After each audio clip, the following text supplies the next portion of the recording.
Let's talk. Spencer and Zach Explore the Universe is brought to you by Maine Spirits. Learn more about the delicious spirits they bring into the great state of Maine and what you can make with them at mainspirits.com, on Instagram at Maine_spirits, or download their app for your smartphone. Stay tuned at the end of the show for Happy Hour. Spencer and Zach Explore the Universe is also brought to you by Bull Moose, now open for safe distance shopping. Get all of your music, movies, gaming, books, and pop culture needs at Bull Moose, with dozens of locations peppered throughout Maine and New Hampshire, or shop from home at bullmoose.com. Also by State Theater, Portland, Maine. Though State Theater is closed for concerts at present, they are still working to bring you the best music entertainment in the comfort and safety of your home. Visit statetheater.com for more information, show schedules, and merchandise. And by the Maine Music Alliance, a Maine-based nonprofit dedicated to the preservation of Maine's independent music venues. Learn more and donate at mainmusicalliance.org. And by Sun Tiki Studios, a top-notch rehearsal and performance space on Forest Avenue in Portland. Though closed for concerts for the time being, Sun Tiki Studios is open for safe distance rehearsals. Learn more and book time at suntikistudios.com. Nice. Welcome to Happy Hour, brought to you by Maine Spirits. Maine Spirits brings all of the delicious liqueurs, and spirits, all that into the great state of Maine. And today we are going to talk about, well, we always talk about spirits on this part of the program, but we're in Campari month, so we're going to make another delicious drink featuring Campari, because we've just bought a bottle, so let's figure out how to use it. Today we're going to make the Americano, and for tools we will need a shaker, a strainer, a jigger, a paring knife, and a rocks glass. For ingredients, the following: Campari, sweet vermouth, club soda, and an orange for garnish. Let's build this thing. In a shaker full of ice, add the following: 1.5 ounces Campari, 1.5 ounces sweet vermouth. Stir until cold, and then strain into a rocks glass full of ice. Finish with club soda, and garnish with an orange wheel. Sounds summery, you might say. I wouldn't disagree, but it's also a nice bright drink for you to have during the dark, cold months as well. A nice way to unwind, not a heavy hitter, which is great because, not every drink can be, powder keg, TNT. You gotta take it easy sometimes. You can learn more about Campari, this drink, and other drinks like it that feature Campari at mainspirits.com. You can download their app for your smartphone or visit them on Instagram at main_spirits. And as always, while you're drinking these drinks and other drinks, but not too many, we want you to drink deliciously and responsibly.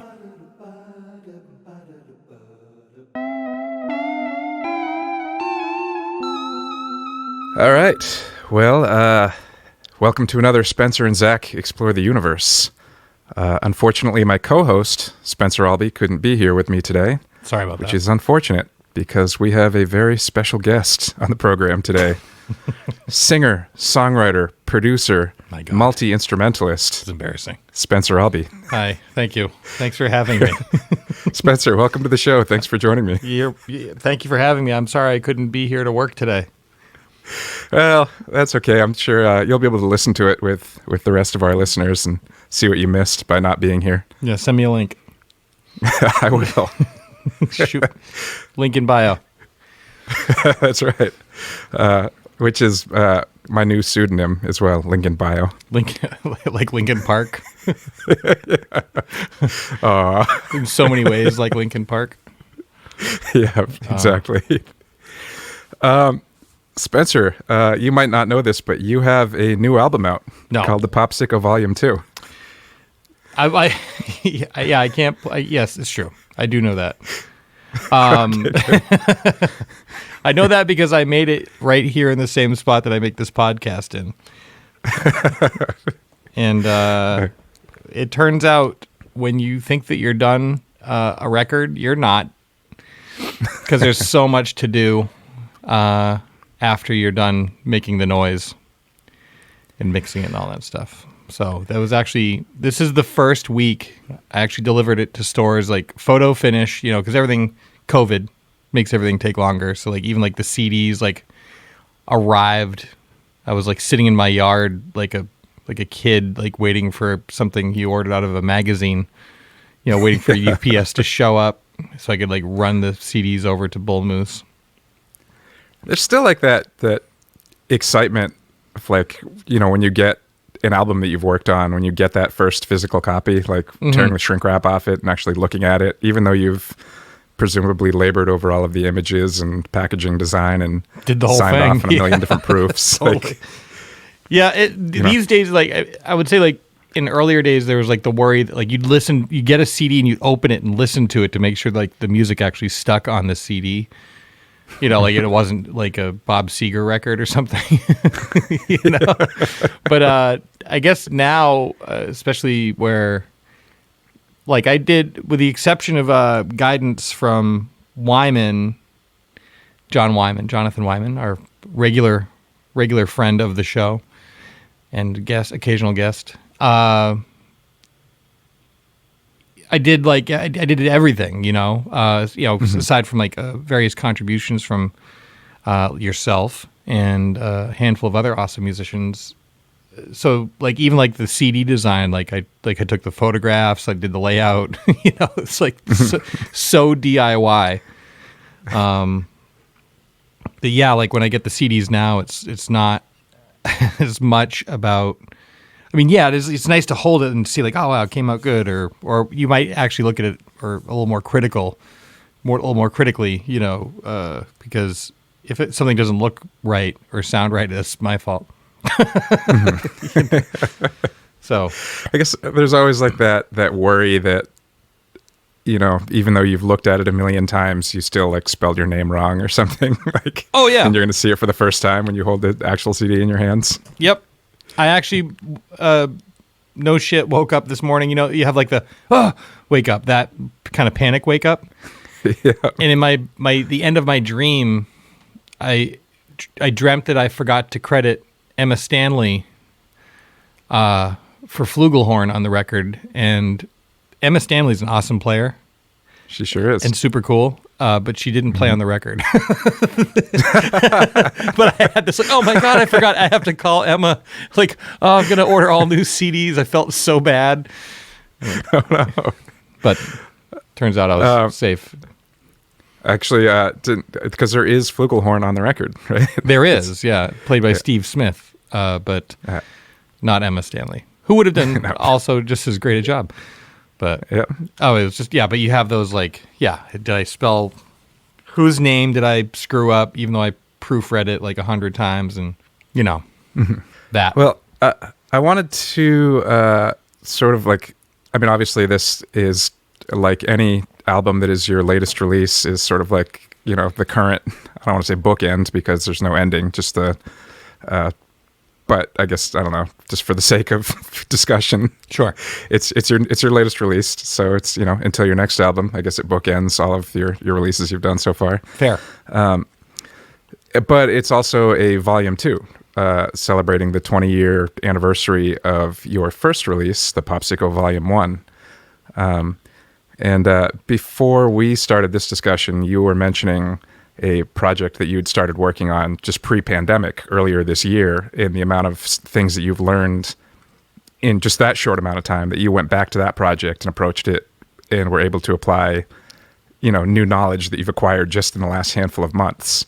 When we're talking about these two albums, the Popsicko Vol.1 and now Volume 2, we're talking about 20 years and essentially half of your lifetime. Yeah. Of sadly a little gained. Bit less than half, but yes. Yeah. So presumably you're 20 years a better songwriter, better musician, better producer. You have a better understanding of all of these things, how these things work. But also, so much has changed in the music business and how music is made and all that stuff. Mm-hmm. So I guess I just wanted to, sort of.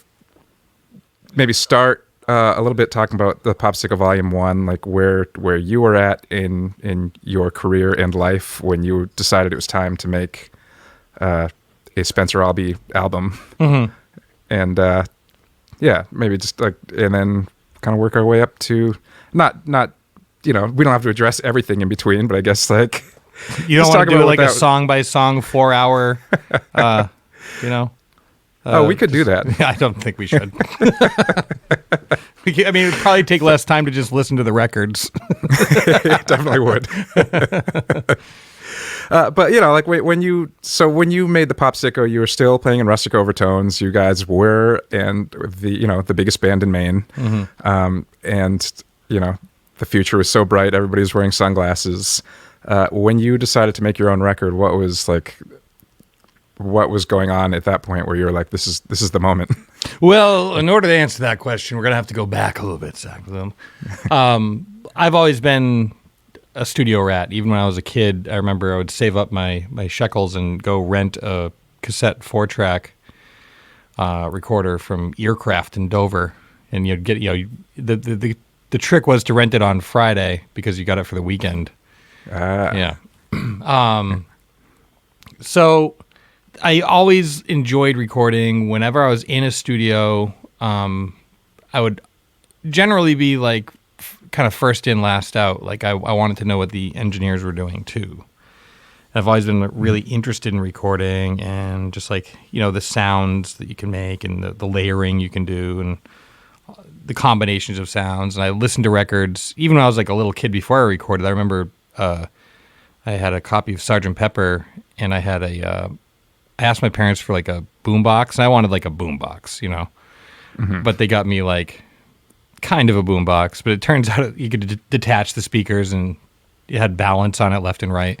I remember listening to Sgt. Pepper one speaker at a time because, recognizing that it was different. And then I'd read like, oh, that was done on a 4-track. So then I'd rent a 4-track and try to make Sgt. Pepper and be like, why? What's going wrong? Why can't I make Sgt. Pepper? What's the deal? It should be so easy. It's like 4 tracks. I have 4 tracks. What's the problem? But yeah, like when I was in Rustic and all the records we made, I was always super fascinated with the recording process. And then we got our own multi-track recorder, the 16-track, the Roland VS1680, which is like a hard drive recorder. Before computer recording programs were for everybody, Mm-hmm. And, it had a lot of flaws, but it also, you could do 16 tracks. So I actually recorded the Popsicko once on that, and then it was erased, which was a dark day for me. But then I went in with Steve Drown and Jim Begley, variously, mostly Steve on that record, I think. And it was at the studio in Portland, back when Tim Tierney owned it. I just had, I was in Rustic, but I had amassed a bunch of songs because I wasn't the singer of that band. I was a singer in that band. But, not, I had a bunch of stuff that didn't necessarily, pass muster or, just didn't get picked up by the group, in an all things must pass kind of way. But when I made the record, because I was in Rustic, I didn't think of it in terms of we have to play this live, or I did get a band together to play that, but it wasn't about that. It was just about make a record for the sake of making a record. Each song just kind of had to be its own thing and hopefully successful in its own right. And then the next thing I had a whole album's worth, and then so I had been giving CDRs of my progress to Johnny Lamba, who's a fellow who used to own a place called The Skinny, which is where Gino's is now, if you're from Portland, Gino's Rock Club. And so there's a show there that was presented by WCYY, and I was there at that show, and the show is over, and people are kind of filing out, and Johnny put on these rough mixes that I'd given him, and I was kind of embarrassed, I was ugh. You know what I mean? It's I don't know. I looked at him, I was he's smiling. I'm okay, thank you. It's complimentary, but also it's just embarrassing. But and also it's I assume, you have an idea of what the finished thing is going to be like. So in, the unfinished version of it is being publicly exposed. Sure. Yeah. Actually, those tunes were mixes. It wasn't that far off. Yeah. But yes, okay. that too. But then Herb Ivey, who programs CYY, he just walks up to me and he points to the speakers "Is this you?" I was like, yes. He's like, is it done? I was like, not quite. I'm almost done. Bring it to me when it's done, he said. And I did, and he put it on. I actually had like, it was a really big hit, honestly, around here. Like the singles were pretty big. I mean, I remember hearing them on the radio, and I also rushed out and bought the CD. No shit. It worked for me. Thanks for your support. You're welcome. So yeah, that's just kind of how that went. I played like a show on it. Played two shows on it, actually. The first was at the Keystone Theater, which was a movie theater in town. We rented one of the rooms. It was actually pretty neat. Played. It was on Halloween. We found some public domain Frankenstein movie and played it. And, on the screen, like brought in the sound and the lights and everything. That was really fun. And then I played a second show at the Big Easy. And I think I had some sort of like, not huge guarantee, but like pretty good guarantee. And there was a huge snowstorm that night. And I remember that's kind of like right around the time I cemented my relationship with Billy O'Brien and his brother Jimmy, who owned it at that time. And they no one came, but they still paid me, which was like pretty stand up of them. And I think over the years it all evened out in the wash, because we played there a bunch more times after that. Do you think that the version of the record that was lost on the Roland VS, presumably there's no record of it anywhere? No. Do you think that that basically became pre-production for the record that you ended up releasing? Or like, if we were able to hear that version on the VS, would there be like a lot of differences? Like, did you learn things during that initial process that you were able to like correct or do better the second time around? 100%. Yeah, I actually take that back. Our friend Kevin Kenny actually presented me with some audio files of the original recordings, and listening to them now, it's like, oh, I'm glad that got deleted. That shouldn't have come out. But that's exactly what happened. It ended up being, because I was leaning into it, because I didn't have like extra, I don't know, I just wasn't planning on, I was in a band, you know what I mean? Like I wasn't planning on like putting out a record. I was just recording because I loved recording. And even like when we had our practice space, I'd go in with Rustic and stay until like everyone would kind of go back home to their various partners or whatever, and I'd stay all night. I remember walking home from the practice space at, grabbing a fresh hot Tony's donut because they had just opened, like at 6 a.m, and then going home and sleeping until 11 or noon, and then going back in. We just did that every day. I was either sleeping or recording for a number of years, and that's always been a focus of mine and a fascination of mine. It's probably my favorite part of musicking. Producing a recording is the best. Because, one of the things that strikes me going back and listening to the Popsicko Vol.1, I mean, it had been a handful of years since I had heard it until the last couple of days, is just how fully fledged your sound was back then. I mean, obviously, you've been able to apply everything that you've learned since then, but I was just surprised to put that on again and hear, a lot of production tricks were there. Like your singing voice was like very well developed and like very expressive. Like it seemed like a complete thought already, I guess. Well, thank you. I'll like probably Steve Drown had a lot to do with that, because we produced that together. But I guess I was like flexing, you know what I mean? Because like I had learned a lot of tricks. Like it's pretty lucky being in a band with a 3-piece horn section, and I like played all these keyboards and stuff, because you'd really try different stuff that you wouldn't normally have. Like most band, like the Ghost Paul Revere, we had to bring in a horn section. Like we had one, so I got to like learn lots of like cool tricks, and I certainly did my studying. I don't know how developed my voice was, but yeah, I wanted it to be. I just loved like that 70s pop sound so much, and that's just kind of like where I imprinted, and I just wanted more of that. Even then, I was just trying to make the record that I wanted to hear, right? So I guess like if the question is why is this Popsicko Vol.2, it's because I guess it was 20 years later. I'm in a band again, and I just wanted to make a record that I felt like hearing at the time. So I started this. It is December now, and I started it in May and finished it mid-May.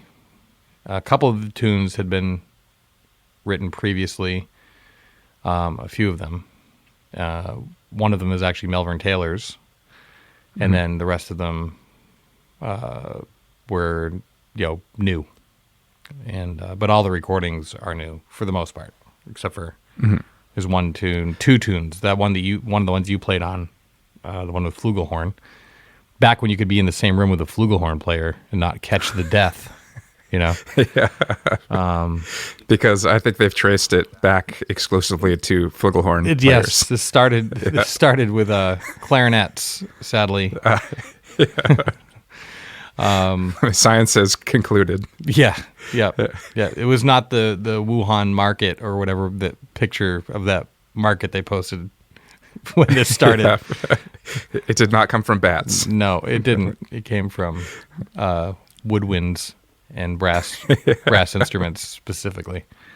Specifically Steve Smith, who played flugelhorn on the record. I got luckily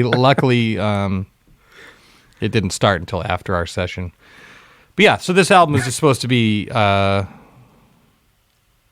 what it is. It's just like each song, it goes all over the place stylistically, for sure. There's a common thread, I guess. That would be me singing on it. But yeah, it definitely kind of feels like I've mixed before, but I haven't done. You learn. You keep learning. Like I remember. I think I mixed our last the Destroy the Plastic Man, right?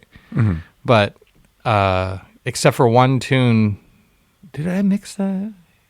Yeah, or maybe Steve. I think didn't Wyman do Murder Tango? Well, that's the thing. Yeah, that's where I was going with that. And I was when I met my wife, I was playing it for her. Like, here's a thing that I made.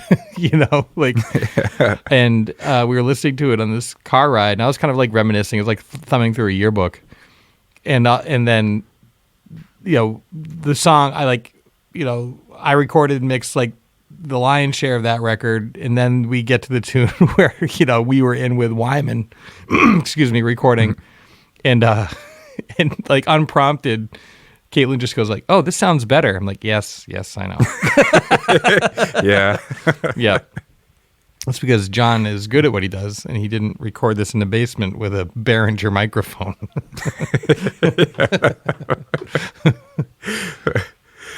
So yeah, that's the thing. So 20 years ago, you were in a studio with other musicians and also a member of another band, so you could, approach this record the way you wanted to. Now all of a sudden, it's 2020. You're by yourself in your apartment. There's a pandemic, turns out. Yep. And but also you've got another band that you're focusing on. Did you know, like, when you started this, like, did you know going into it, like, this is the Popsicko Vol.2 and I'm just going to make these songs I want to make? Or did that idea sort of come together as the album's coming together?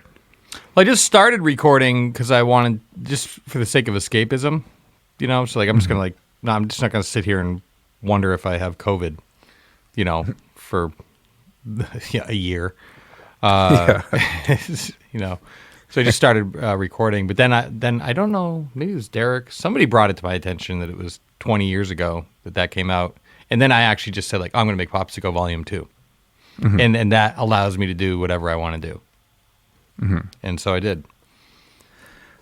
One of the things I found on the new record is that there is, so like the original Popsicko, I feel like there was a lot of humor infused into it. Like, even on the more introspective songs, there's always sort of like a wink and a nod or a wink and a smile like along with it. Sure. And since then, you've written a lot of really serious introspective songs. And so I'm an adult, Zach. And so, yeah, because you're an adult. Exactly. But so this new record, like, you have those songs that are like, I'm a grown up and this is life. Yeah. But you also have some songs where you've reintroduced a little bit of lightheartedness. Is that Paul Newman? No, it's just Pete the dog. A song about how handsome my dog is. That's just something I'll say around the house. Like, oh, is that Paul Newman? Oh, no. It's just Pete the dog.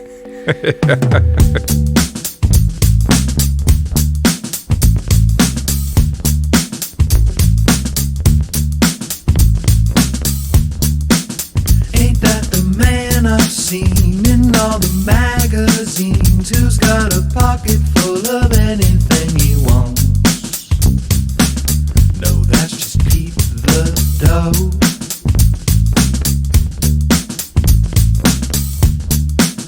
Can't say for sure why I thought he's the other guy. Must be the golden knowing twinkle in his eyes.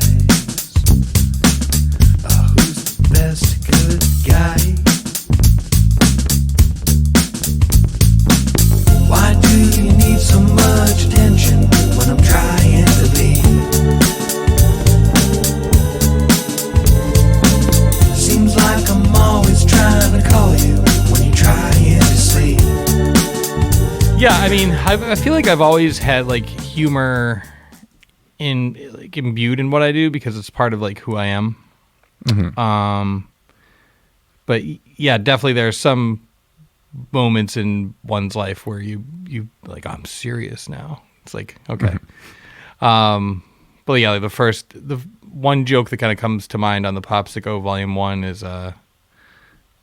it's basically saying like, it's the first track, I'm Breathing, and it's about the chorus is like, so give you back my sanity so I can live without you hanging over me, right? Like, come back, like, oh, don't leave me, like about this like, classic like broken heart song, but like mm-hmm. but it basically like saying that like if that person doesn't come back, I'll commit the inevitable. Which is dark, but like, but I feel like if I have a penchant for mixing the salt with the sweet, right? So, mm-hmm. The sad clown. Totally, yeah. Or even on Mistakes Were Made, there's that song "So Long," which is like, where my emotional state was at that time and in this relationship that I was writing about, it was just so tumultuous. I was so like brokenhearted like all the time. It just felt terrible. But like the tune's like, it's almost like throwing it back in the face of like how you're feeling. But definitely this album has like, there's the Pete the Dog song, which is just about Pete the Dog. There's a song about, and this actually was inspired by actual life events. It's a song about feeding a taco to a space alien, an alien from space, for the first time, and having them realize that they've seen stars explode. They've ripped a hole through space and time. They've seen the universe, but this is the greatest thing in the universe. Their eyes are back in their heads. It's true, cilantro is not for everybody. And without moving their lips, they told me this. We've seen a star explode from Epsilon. We've ripped the hole through space and time and lived talked about it. Yet no idea that this was going on down here.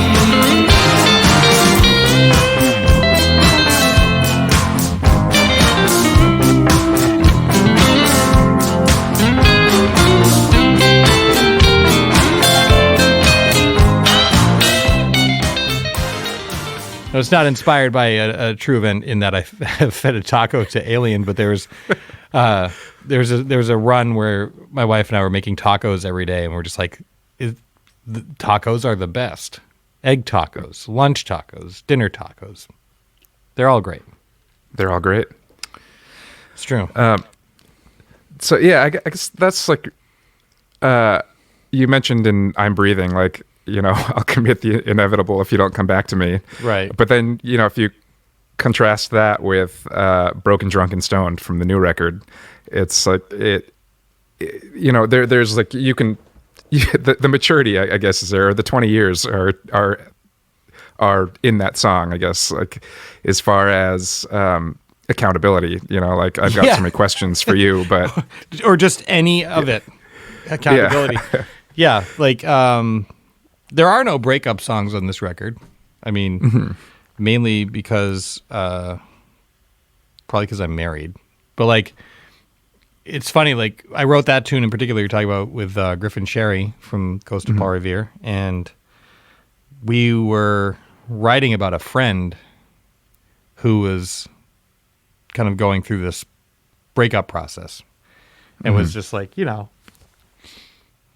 chasing after it and just like trying to get this person back, but we're just like, basically saying like, dude, you just clean your own house. For a minute. But then I realized after listening to it, it's like, oh, that's about me. Like that's, like, it's not about him. And yeah, just having that accountability that like, yeah, they were you. If if I wasn't a shithead, then I wouldn't have to write so many breakup songs.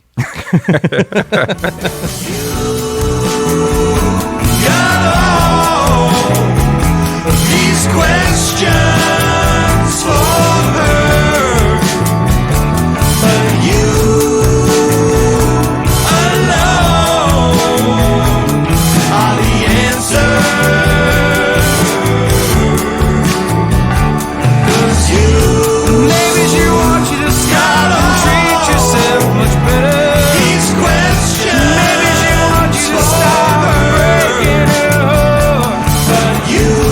Maybe she wants you to stop and treat yourself much better. All the answers. Maybe she wants you to stop breaking her heart.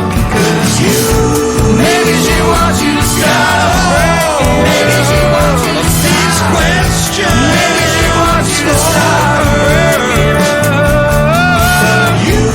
Maybe she wants you to stop breaking. Maybe she wants you to stop all the answers. Maybe she wants you to stop breaking her heart. I mean, I love how simply you pull all that together in the chorus with just, you can look outside of yourself for the answers that you're longing. But if you don't stop and look inside at what you're doing, stop being drunk and stoned all the time and feeling sorry for yourself, you might, might be able to just find the answers on your own. That's right. You alone are the answer. I'm glad that you picked up on that because, like, it wasn't something I wasn't like, I'm going to write the accountability record. But it's just I realized it, like, listening to it. I had a former partner listening to music I made, and we had split up. And, there was, like, a resulting record. Like from that, like I feel bad. I'm gonna write a record. Well, this is true. It's true here too. Like COVID made me feel bad, so I made a record. But she said, she's like, all your records are like the same, huh? I was just like, ow. And then I was like, oh yeah, they are. They're like I'm singing about everything outside of myself, not entirely, but but certainly, like, I'm coming at it from a more. I'm just in a different space, man. The therapy is working. That's good. Lots of therapy. So, this also seems like the record where you've told a few more like story songs. Yes. That's something I think when we were talking about Paul McCartney, we were talking about his ability to write good story songs. And like on this, you have the Ballad of Woodrow and the Baked Bean Baroness,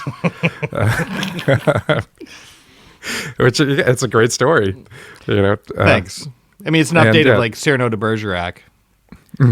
A modern take on a classic conundrum. Well, I mean, for what it's worth, that song kind of sat languishing in a folder that was supposed to be full of songs about an alternate reality Portland.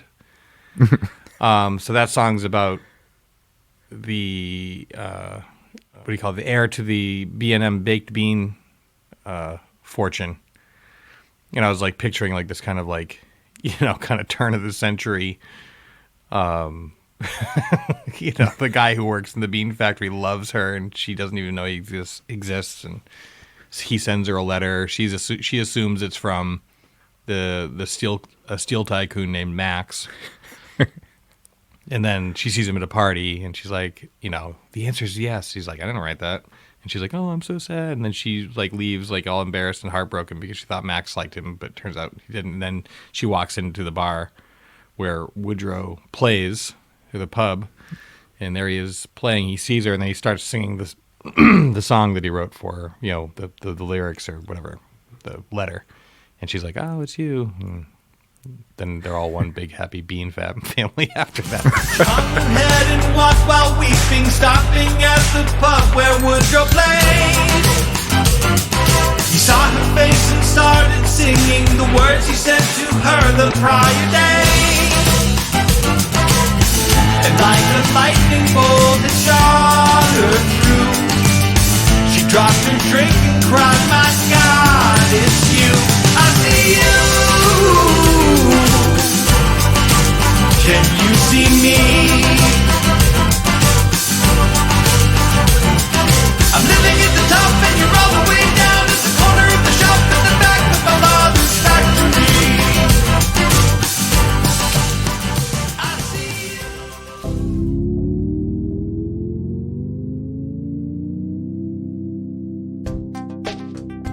you. Greetings, friends. Zach Jones here with your Bull Moose Minute for the week beginning December 7th. In 1969, Paul McCartney of The Beatles, in the midst of a tumultuous band breakup, retreated to his home studio where he wrote, recorded, and produced a record which was eventually released in December of 1969 as his first solo record. This record was called McCartney. 10 years later, as the band Paul McCartney and Wings were winding down, Paul McCartney once again went into his home studio where he wrote, recorded, and produced a record which was released in May of 1980. This record was called McCartney 2.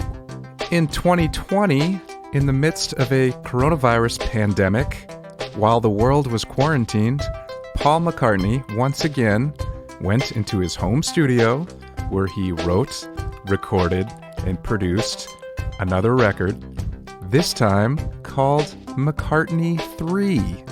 Guess what comes out this week? That's right, McCartney 3 by Paul McCartney this week.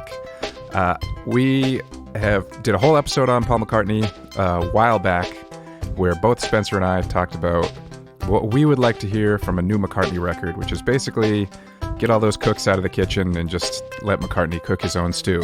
And that is what this record is going to be. So very much looking forward to McCartney 3 from Paul McCartney. Check out all of the McCartney albums at Bull Moose. You can go to bullmoose.com, go to your Bull Moose location nearest you, and while you're there, don't forget to pick up Spencer Albee, the Popsicko Vol.2, a record in which Spencer Albee entered his home studio and wrote, recorded, and produced a record that is now available. Bull Moose has locations in Maine and New Hampshire. They are available at bullmoose.com, where you can find the location nearest you or just order straight from their website. They have all of your entertainment needs taken care of. You can find them on Instagram at Bull Moose Stores. You can find Bull Moose on Facebook. I'm Zach Jones. This has been your Bull Moose Minute.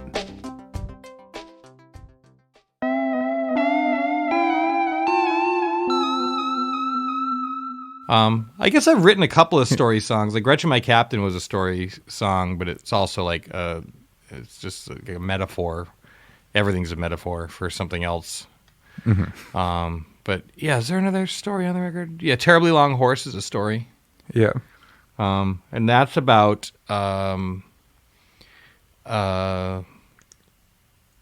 like if we being up against like this terrible thing, and then realizing that you have got rid of the person who knew how to fix it, and now you're just kind of like left.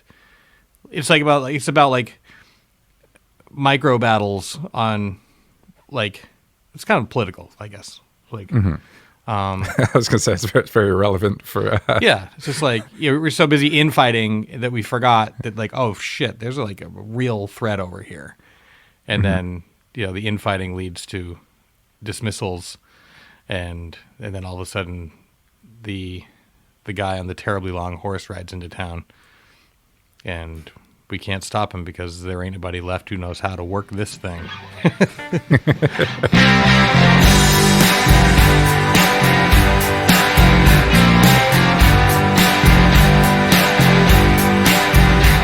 I see him coming round the bend.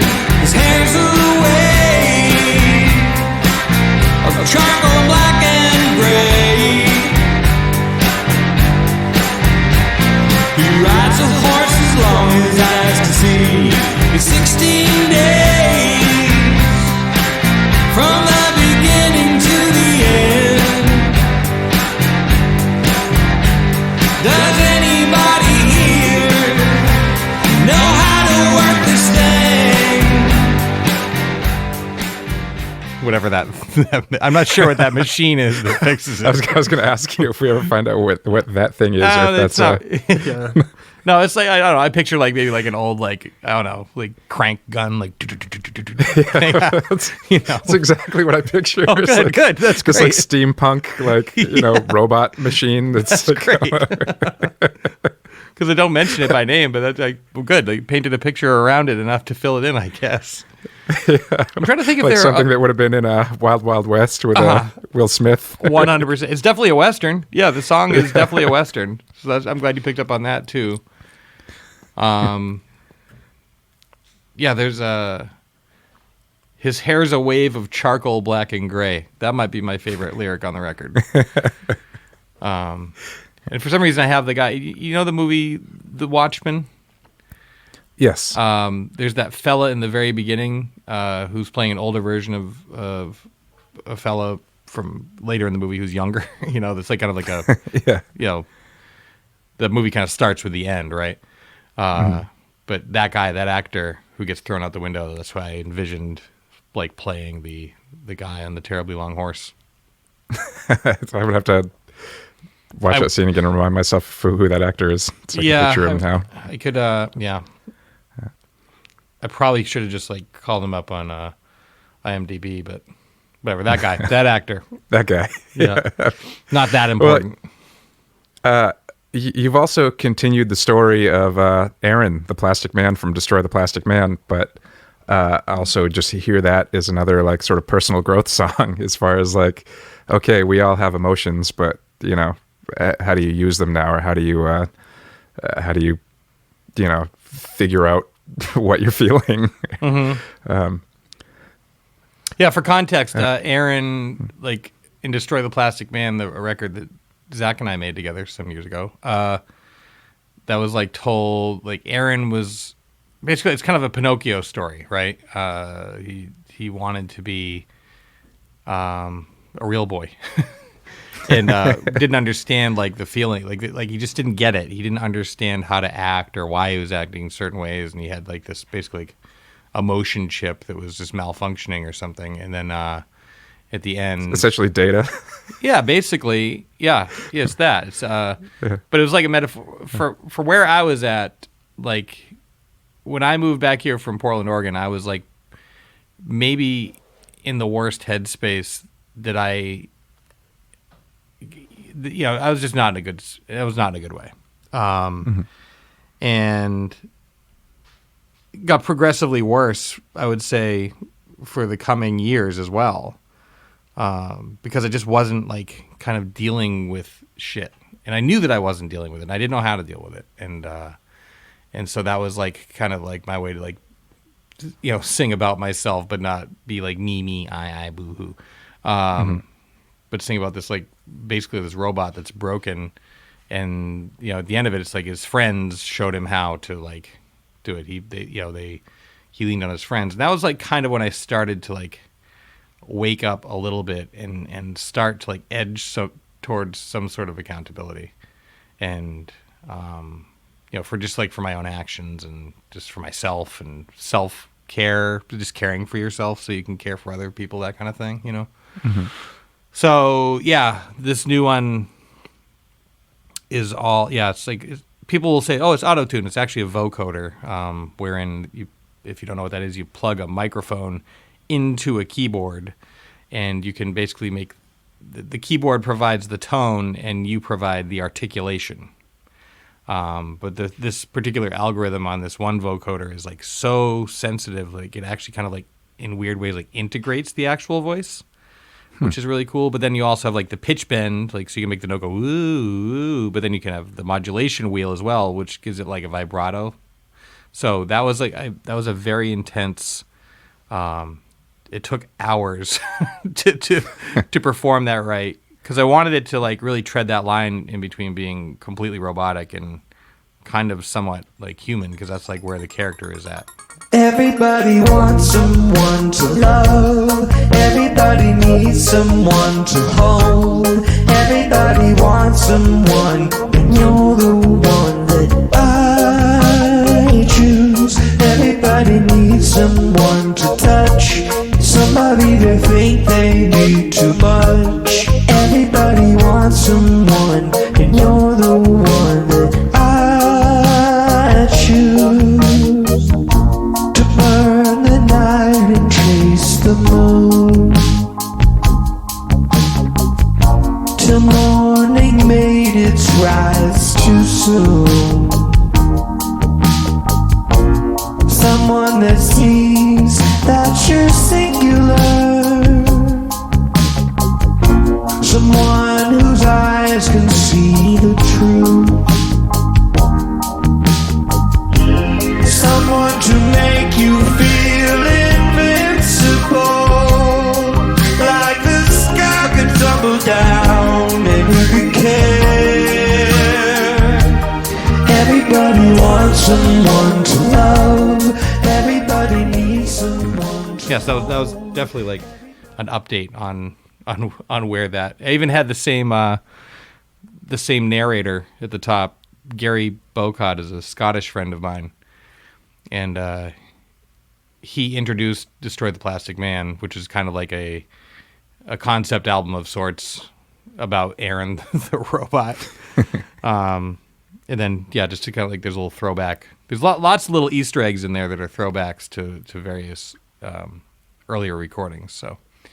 If you've chosen to pay attention, thank you, and hopefully you'll find some little nuggets in there. Is that Lauren Wayne's voice that I hear saying the road to hell is paved with good intentions? It's Kenya Hall. Oh, it's Kenya. Okay. Yep. I don't know. I kept picturing Lauren for some reason when I was hearing that. Kenya sent that. You sent me a voice, left me a voicemail basically. Not saying that to me. I asked her specifically to say that. I was like, did you get scolded by You're terrible. Oh, God. No, I had this idea, like, to kind of put that in there, because that opens up a song called The Favor Conundrum, which is... well, actually, I should go back and say that Terribly Long Horse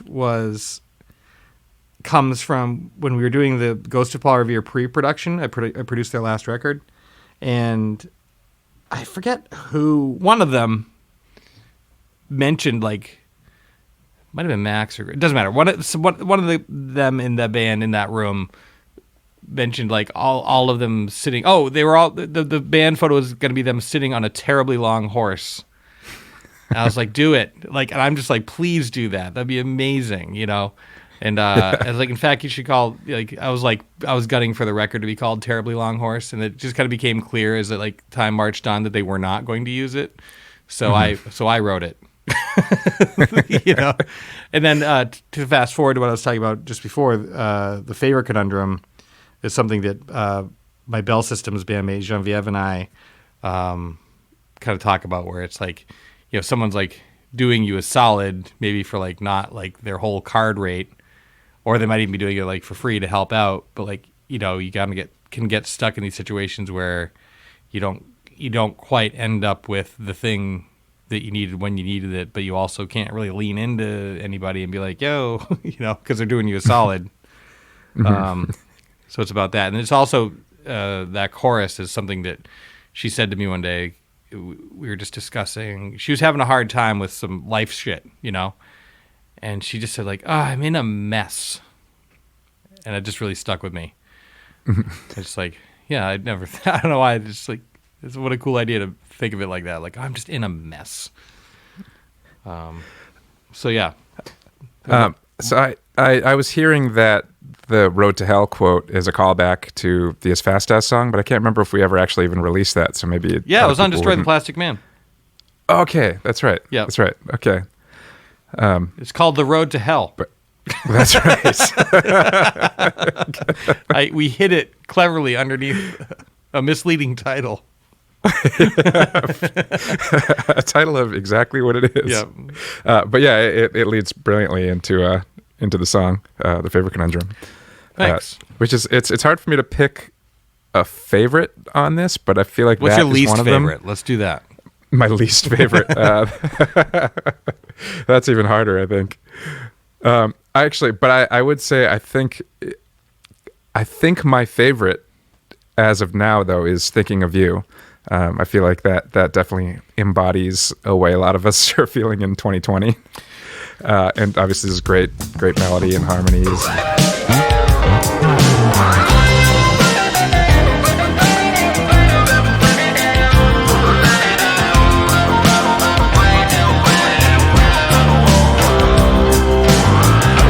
It's so hard to feel stuck in one place. I know we've talked at one point, but I can't remember when. I want so bad just to see your face and reminisce about the old times.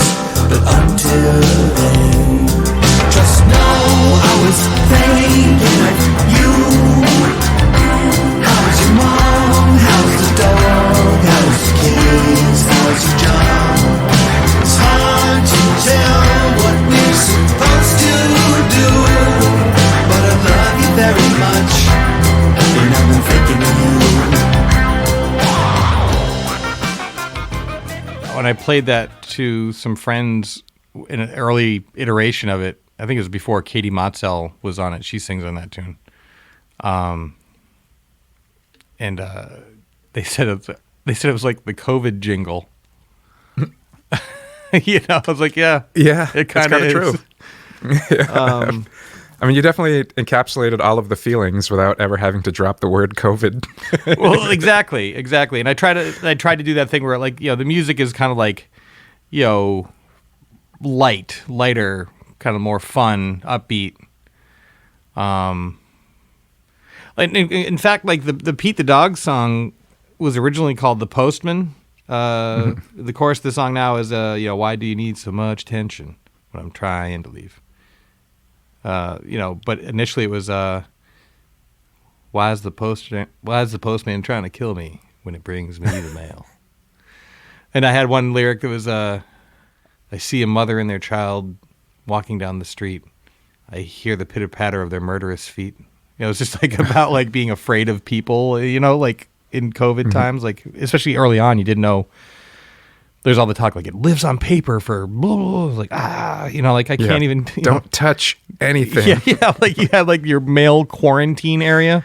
Yeah, hover over the ground. Don't even touch the ground. Don't even look at it. Yeah. But then I started singing that, and I realized like I don't want to sing this. I don't want to listen to this. I'm living it. You know, I just don't want to be. I don't want to be brought down. I'm already down, so I sang about my dog instead because he's cool. Well done. He's Pete the Pete dog. is cool. He is a cool dude. But yeah, I also enjoy the way that you say dog. Pete the dog. At one point, I had just that tune and Epsilon 12. Cilantro is not for everybody. The Space Alien Taco song, and I realized that like it's like, am I making a Steely Dan album? Because everything kind of felt like Steely Dan, like later era. Like, in fact, the Pete the Dog song, the drum beat just reminds me so much of that Donald Fagen album, Kamakiriad. But just felt like very Steely Dan to me in a lot of ways. In the end, it doesn't sound like Steely Dan because that's not who I am, and I don't sound like Donald Fagen when I sing. But yeah, just like that in the kind of like the Epsilon 12 in my brain is like David Bowie dropping in on a Steely Dan album. Yep. Sean Moran's guitar work on that tune is very Steely Dan as well. It's like so precise. It's so I told him too, like I was like the cleanest sound you can make. Stratocaster, clean. And he did it. He really sent it home with the harmonies and everything. He's such a good player. Yeah, it's amazing. When you sent me that tune initially and that guitar part, I was like, who is that? Like, I should have just known it was John. Right. Yeah, you crushed it. I was like either that or I was like, Spencer's been in the woodshed quite a bit with his guitar during this COVID. There aren't enough years to spend in a woodshed for me to play like that, I don't think. By the time I got good enough, like I think my hands would fail me. The arthritis would kick in. Oh, that's like a Twilight Zone episode. It is, yeah. I can finally play as good as Sean, but I can't play.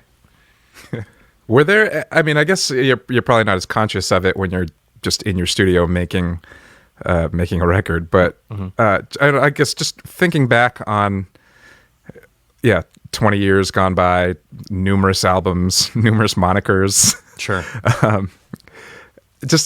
When you're sitting there like working on things, or just is there ever like a moment where you're I don't even know how to phrase this question. This is definitely not like the Mike Douglas show. That's okay. We're not making Mike Douglas money, so that's true. I guess just like when you're like aware that you're applying some piece of knowledge that you've gained either through experience or through watching a producer or engineer over the years, especially now that you're 100% hands-on with every aspect of the process. Mm-hmm. So yes. For perspective's sake, right at the top of the pandemic, my trusty computer of the past 5 years was like, hey, I'm not going to work anymore. Just so you know, we're done here. I'm like, okay. So I was left like kind of staring into this abyss of like, like all my jobs just went away. But what I did was, and this is where John Wyman like really comes into play. Like he calls it spit shine. He doesn't want to call it a mastering job because he's not a mastering engineer, but like that's effectively the role he played. Like out of respect for like, Adam Ayan, who is a mastering engineer and an amazing one. John still did a very good job. Totally happy with how it sounds. But when my computer failed, I was just like, well, I can either make like a lateral move and have the same thing that I had, or I can set myself up for success, right? Mm-hmm. So then I got myself into like a new computer, and I upgraded my recording rig like all the way around. Microphones. So I also was very committed at the top of the pandemic to being a regular customer at the places that I personally need to stay open. Not that I wasn't before, but just like especially now, Mm-hmm. So I bought, a lot of stuff from Buck Dancer's Choice, just gear upgrades. And with the new computer, I was able to go up a level in the software that I was using. So there are like a lot of plugins that have helped me to expand my sound, right? And John really kind of like I would have lessons with him. Like we had a compression lesson where he like basically like drew it out. Do this. This is what you're doing. Like, oh, like I've just been turning knobs all these years. I would say two things happened on this record. My skill set expanded because I had more time to look at it and what I was doing and pay attention to what I was doing. And I took a lot of lessons. And then I also upgraded my gear so that I could do more work. Do you know what I mean? Like I could get better results. And so like it was kind of like a perfect storm where all these things hit. And I even found myself going back, in September and October as I'm kind of nearing the end of the record and fixing things or readdressing things I did in May when I didn't quite have a handle on what I'm doing. And that said, I'll probably listen to this album in 4 months and be like, oh, Bush League, hack, because that's how that goes, Yeah. I mean, I'm happy with how it sounds, but like I actually was like listening to the album. The first time I got to actually listen to the album, like in sequence, proper, mastered and everything, was after it was up on Spotify. When it finally posted on release day, I put on, because up until then it had been files, individual files. And I'd heard the transitions, but they weren't like it just wasn't done, And then if you put things up on SoundCloud, one thing I hate about SoundCloud is they haven't figured out the gapless playback thing. And this album is definitely like sequenced as an album. If you choose to listen to it from beginning to end, it's woven together. And so that was the first time I got a chance to like actually listen to the album. And I was walking. I'm like, ooh, I should probably space those songs. Oh wait, no, it's out. It's out now. I can't do anything with it anymore. It's over. So, but yeah, I think that this was as much a technical advancement for me as a producer. Okay, here's another thing too. In the past couple of years, I've been really leaning into the producer role, like between the Ghost of Paul Revere, like my fundamental role in. Well, I don't know. It's but like Bell Systems is a very like collaborative. You never know where the ideas are going to come from, and it's not a Bell Systems song until we both sign off on it, Genevieve and I, right? But I'm like, I think it's safe to say I'm the nerd of the two, and just because like I'm a studio rat, and it is what it is. So like in working with her in that capacity is like, when she's singing, I'm trying to produce her. Like when we're thinking about keys of songs, Not even when I'm like writing something to kind of contribute to like, hey, because we're both just bringing ideas in. Like, here, I made a thing, check it out, and then the other person takes it and does a thing with it and whatever. But like, I like even thinking about like writing tunes that she might sing on or writing a part, whatever, not the whole tune, but how where's her voice, where's it get awesome? Like you can start to learn her instrument, right? And so you lean into that because, I mean, you want to make that person shine, like no matter who you're working with in that kind of producery role. And so I feel like this is the first time that, because I've produced a number of records and I've produced the lion's share of my output, but I feel like this is the first time I actually like really produced myself, if that makes sense. For instance, the track 3 on the record, Is There Anybody Left, featuring Genevieve. The recording that is on the CD is like the 4th version. I brought it almost to complete fruition 3 times before I realized that I still didn't have the key right. Because I wrote it by a campfire, but then I'm singing by the campfire, I'm singing down here. I didn't like really like dig into it. And then when I tried to like actually sing it, it's like too low to get the proper breath support, or if I go up an octave, it's too high. So then I was like, I'll just bring it up a whole step, and so then I recorded a whole version of that, and I tried to sing it again. It's like, nope, not quite there. And finally, I just like was like very frustrated, and I grabbed my ukulele and a capo, and I just kept moving the capo up and down and singing the song. And I remember I was in my kitchen, and at one point when I hit this one key, I started singing it, and the room just kind of like started vibrating, like it resonated rather in the room. It was like, there it is. That's where my voice sounds best. I'm projecting. It's the most comfortable. And so, yeah. But I kind of allowed myself the time. I think there'd be other times I might have been like, yeah, whatever, and just like finish it up and, I don't know, like produce my way out of it. Like, my voice doesn't sound great there. I'll put something shiny so you don't look at it.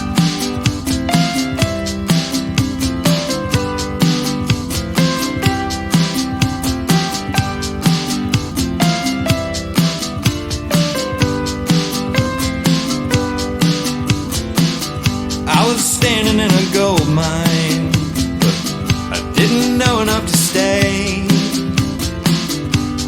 I doubt it made a difference anyway. If I'd stayed a little longer, I might have seen some of the signs. These days I try to pay attention sometimes.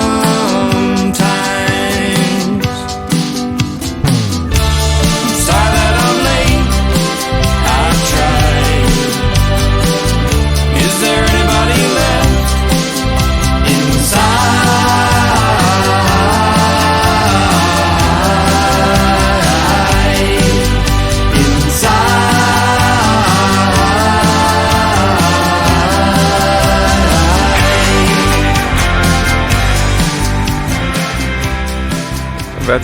That's a constant battle that I have. Is writing where you're like whispering or singing quietly, and then all of a sudden it's time to actually sing it. Like, oh, this phrasing is impossible. All the notes are like way out of my range, or like impossible to figure out how to get to. Yeah, and I still have not achieved that maturity level yet to be like, you know what? Let's back up. And I mean, unless I catch it right at the beginning, to be like, let's start over and find the sweet spot where it's best. So yeah, I mean, full, to your credit or any situation's credit, like a lot of times you're sitting on tracks that you've cut with other musicians, like you're already invested in it to some degree, studio time, musician time. And if you don't think of it on the onset, the only reason I could re-record it so many times is because I have my own studio. So it was like the only expenditure was my time. And but yeah, if you and I had gone into the studio with like a bunch of crack musicians, and we got to the end of it, then you're almost like, well, I guess we kind of got to deal with it, unless you want to like throw down a bunch of cabbage and go re-record everything. Yeah. And a lot of times time doesn't allow. So like, I'm 44, so hopefully I would learn something at some point, But I think I don't think I would have necessarily thought of it had I not thought of it in terms of like treat myself like I would like treat somebody else. Like when I was working with the Ghost, wanted to make sure all the songs were in their best range and everyone shines, right? Same with if I'm working with in the context of bell systems, like you want to make sure like Genevieve has like a great range as a singer, like showcase that, like really let it fly and shine. And so I think maybe it was like sitting in here like maybe I should treat myself to some nice things. You've earned it, kid. Treat yourself. I was thinking of when we were talking to Marty Rifkin, and he was talking about people that he's worked with and producers that he's worked with, and the importance of casting the right people for the right roles. And I feel like that is something. Yeah, like on this record, you did so much of it yourself. So when you reached out to other people to do things, it was very much like, I'm reaching out to this person because this is the person that I want to do this thing on this particular song. That's exactly right. Versus maybe in another situation, in the past, it would have been like, I just need a person to play this instrument on this, or or your buddy drops by and plays a little just for funsies, or there's all kinds of different scenarios. But this was everybody on as a guest on this record was 100% sought out. Because so they're all very intentional decisions. It seems all the way through. Yes. Not to suggest that anything else you've done isn't that way, because actually that's another thing that's very evident going back and listening to the first Popsicko, is that even back then you were picking the right people for the right roles. Yeah, I mean, I would do it myself. Here's a good example. Like we did a cover, you and I, on this record of "Stuck in the Middle with You" by Steelers Wheel, and I knew in my head that I was going to send it to you in hopes that you would sing on it at the very least, and then I was like, oh, I should play guitar too. There's like that tricky guitar work that's just like above my pay grade, and you could just like play that shit in your sleep. And but then I'd already like laid bass on it because I really have enjoyed playing bass over the past like probably like 5 years, like acutely is something I'm really getting into. But then I don't know why specifically I did this, but like I had a bass track on there and I had sent you that track to record on, right? And then I was like, hold on, actually see if you can beat that bass part, you know, and I sent you a mix with no bass. And man, did you beat it. Like it was like, holy crap. There's a compliment I'll pay you, and I'll do so publicly. And I do believe I said this to you earlier, but like I've known you for you're one of my favorite singers. And certainly like I love singing with you. Like it feels like we have the choreography. We know how to like weave around each other. I think our voices sound good together. You're a great guitar player, and over the years, like had become playing a lot more keyboards and stuff. You could always play, but like you're like more so a keyboard player now than you were, let's say, like a decade ago. But I think that the bass portion of the program happened while you were in Los Angeles, and I hadn't really seen it yet. I was like, fuck, it's so good. It is like the if I may pay you this compliment, it feels as though your bass playing is informed by two specific people to me, and that's James Jamerson and Paul McCartney, which is most definitely. Which is, I mean, I don't know. If you wanted to make the greatest bass player in the world by combining people, would that not be it?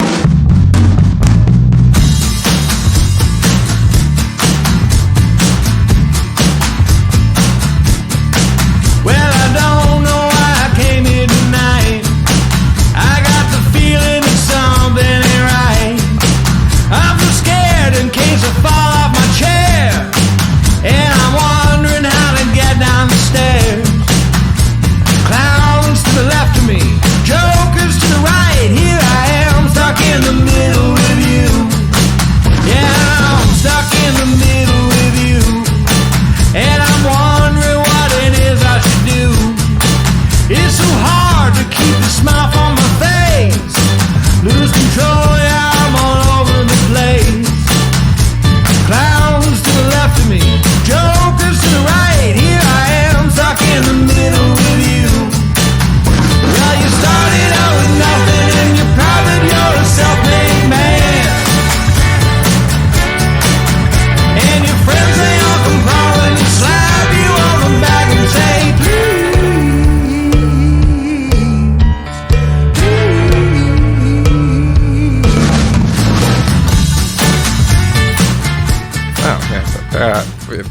I should conduct interviews more often where they get turned on me. Yes. The spotlight gets turned around. Your bass line on Broken, Drunk, and Stoned is probably my favorite on this record. You pull out some Jamerson type licks on that one. Thank you. Actually, it's kind of the same deal. It's Jamerson and McCartney at times. Like you do a lot of McCartney-esque fills, but it's got like the R&B feel to it. So nice work yourself. Thank you. I appreciate that. That represents presently the height of my bass playing ability. And also like, I guess like trying to exercise restraint so that when I would do something, it would be like, whoa, you know, like Steve Ferroni, who played the drummer on Tom Petty's Wildflowers, right? Like he's so good at just playing it straight. Mm-hmm. So that when he does something, he just reminds you, like, I could be doing this the whole time. Whoa! And this is the best. But unlike Steve Ferroni, all of those lines or licks or whatever you want to call them were a little more hard earned. That's one of my favorite things about Sting's bass playing too. Actually, is that so much of the time he's just so simple and it's all just feel or groove. Yep. And then every now and then he pulls out a thing where you're like, whoa. He's like, oh yeah, I can do that at all times. I choose not to. Well, he's a songwriter. He's a songwriter. Yeah.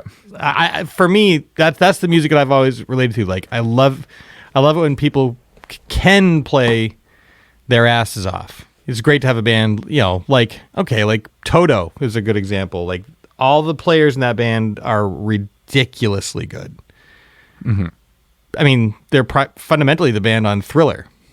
And lots of other records. Right. But like, surely there are moments in like Rosanna that are super flashy, but then there are other moments where they're just holding it down. And then like the guitar solo comes around. You're like, oh, okay. Okay. All right. Cool it down. Thank you for noticing that bass playing, because that is also my, if I have like kind of a proudest moment on there, it's that. And I think when I think of like my favorite moments, among them are the way the drums and the bass interact on our version of Stuck in the Middle with You. There's just something about it. There was one moment where it was off. It was off the lineup. It was out of the lineup. And then I was like, I miss it. I need it back. So I just figured out where in the sequence it worked, and I'm glad it made it back in. As I say, it even, knowing, or I guess having worked on it with you and knowing that it's on the record, the way it's placed in the middle of the record, stuck in the middle of the record, it's a fun, like, it almost feels like a timeout in a way, like from, if that makes any sense. Like, it's like, I don't know. Yeah, it's like it's like the fun halftime show or something like that before we get back into the let's go out business. To the kitchen.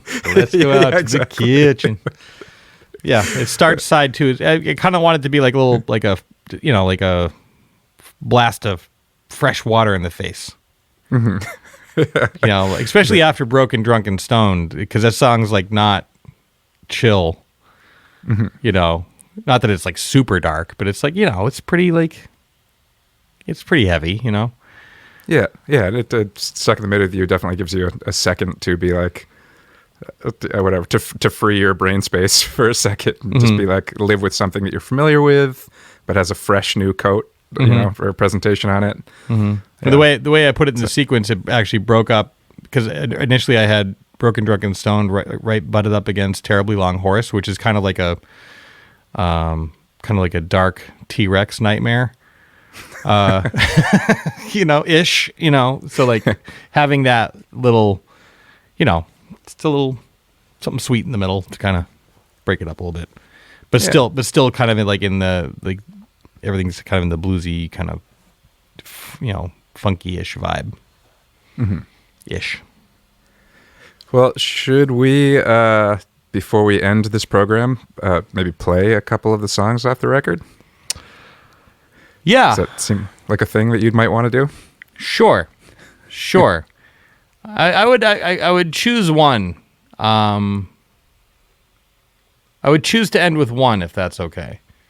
That's very much okay. Okay. And the one I would choose, unless you wanted to choose, who chose anything? We didn't choose. What did you do? What did you do, Ray? Ray. No. What do you want to play? So the record was done, and I was still unhappy. Like, something about it. Like, I listened to it one day. I'm like, it's done. I'm happy. And I listened to it the next day. I was like, this sucks. Have you ever gone through like that kind of self-doubt? So I called Melvern Taylor all the time. Yeah, I called Melvern. And I said that to him. He was like, oh, you're doing the thing where it's like, I'm a genius. I'm an idiot. Like, yes. I think I might be an idiot. And I think I've made perhaps, and I was really worried about making the, the Jump the Shark record that a lot of people seem to have in their career, like, it's like, oh, thought this might be your press to play. I thought it might be my press to play, but but that's okay, because you get an opportunity to make a, bounce back with the flowers in the dirt after that. That's right. But yeah, so I was just pretty sure that I had done that, but then I was like, whatever, this is where I'm at right now, 44, it is what it is. But then I thought, the album is missing a song that has this energy, specific energy, right? And I didn't know what it was. I didn't have any melodies. I had no lyrics, had nothing. And I sat down and just, like, with discipline, go write a song, songwriter. Do it and do it now. And I told Melvin, I'm going to go write a song. He's like, man, cutting it a little close maybe. I was like, whatever. It's another moment of you being your own Rick Rubin. That's right. That's right. And I pushed myself and I worked on the tune like for a good portion of the day. And then I had some lyrics that I was like a little like, I could do better, but like these are fine for now. And then I called Melvin and we just went like basically like line for line. He's like, and he's bringing up things which I try to think about too, but it's just so nice to work with him in that regard because he definitely does say 3 instead of 10 because like the number's arbitrary and 3 just sounds better there. Like you're right, it does sound better there. And so we just like tweaked all the lyrics and found like the best way we thought we could say everything. And so that resulted in the first 2 tunes in the album were the last 2 recorded. And I think actually, Love's Not Lost is the name of the tune, was recorded right around the election. And it's about, just taking care of people, and so it's an important thing to remind people as well. To be nice. Especially in times where it feels like things are hopeless. It's like, you know what? Love is not lost. That's right. And that's the sentiment of the tune is I don't want to live in a world where I just want to live in a world where love's not lost. So it's not quite a double negative, but whatever. Also, your number thing just reminded me of Earth, Wind, and Fire, September. Apparently that's the same deal. Somebody was like, what's the significance of the 21st night of September? It just sounded the best. Like, I don't know, 21 sounds good. Yeah, 21st or 21st sounded good. 24th wouldn't be as good. Nope. 28th night of the 35th night. They should have done 35. That would have been a better date. That would have changed the whole context of the song. A month in a year on a day that doesn't exist. That's right. A leap month.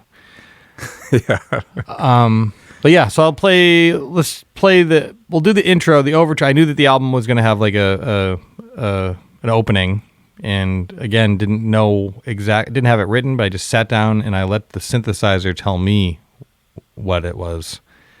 And then those 2 tunes start the record.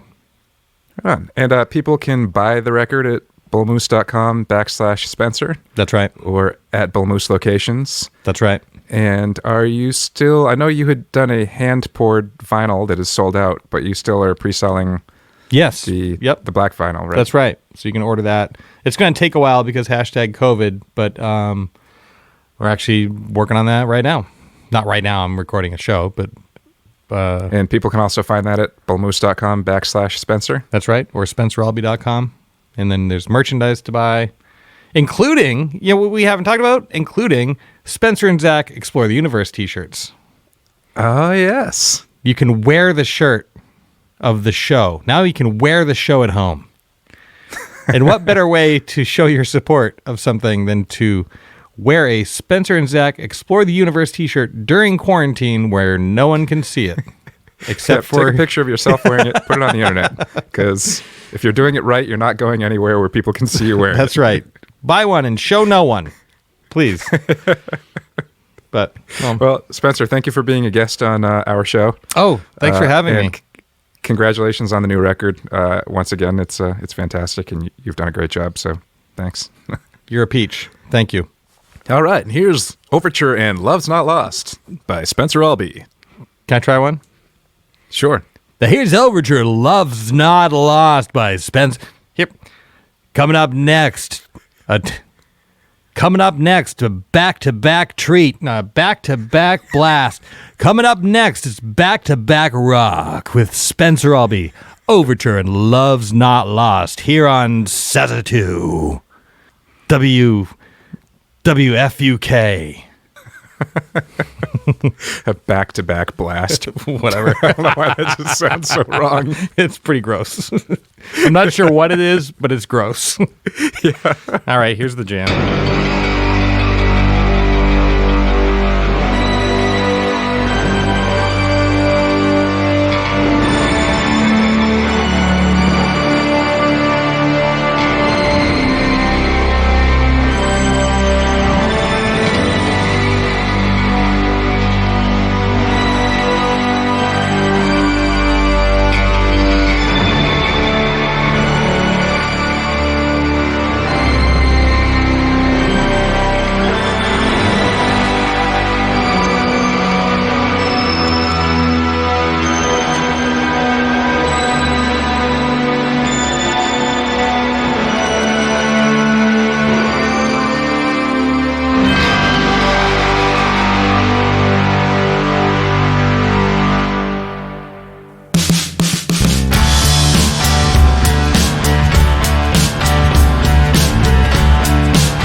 We're up against it and that's a fact.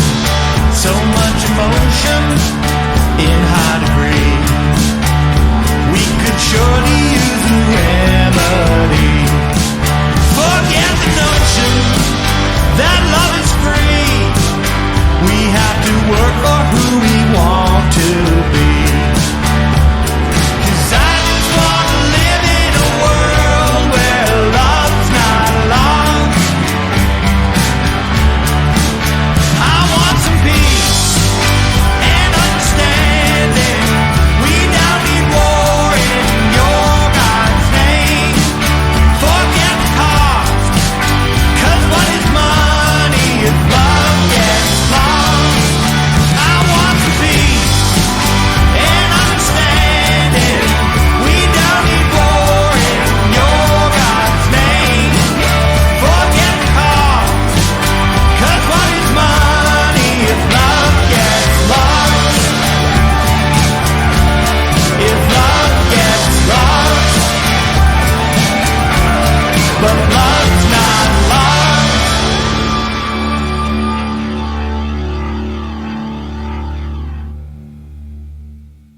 Spencer and Zach Explore the Universe is brought to you by Maine Spirits, Bull Moose, State Theater Portland, Maine, Sun Tiki Studios, and the Maine Music Alliance. This show is a Mistakes Were Made production.